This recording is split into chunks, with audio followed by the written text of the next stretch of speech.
দিদা সন্ধ্যাবেলা আজকে কি রান্না করবে? কলা পাতায় পাতাই বানাবো ল্যাটা মাছের। ঠিক আছে, চলো কলা পাতাটা প্রথমে পেরে নেওয়া যাক। তো এটা আমাদের বাড়িতে কলা গাছ আছে, তো চলো প্রথমে পাতাটাকে কেটে নেওয়া যাক, তারপর দিদাদের রেসিপি বলবে, তোমার সঙ্গে সেটা শেয়ার করবো।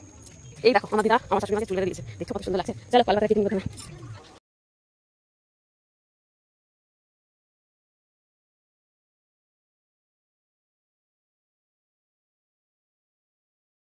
এটা মাছটা আগে এইটা মাখিয়ে দেব, তারপরে ওতে মশলাপাতি মাখাবো।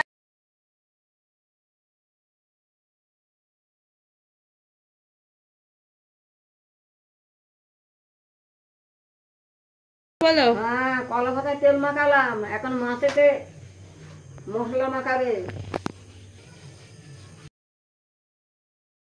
সর্ষে বাটা দিলাম, আর এটা কি আদা রসুন? হ্যাঁ, জিরে ফেলে নেই তো, এই লঙ্কার গুঁড়ো দিচ্ছি, হলুদ গুঁড়ো দিচ্ছি, ধনে গুঁড়ো দিচ্ছি, হয়ে গেল। এবারে তেল দিয়ে ওর ভিতরে দিলাম, মাখাবো সব কিছু দিয়ে। নুন দিলাম, নুন দিলাম,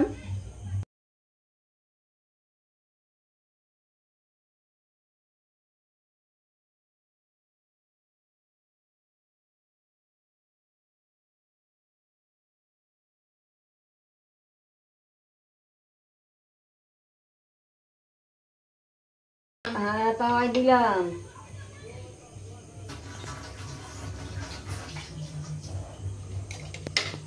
দিচ্ছি,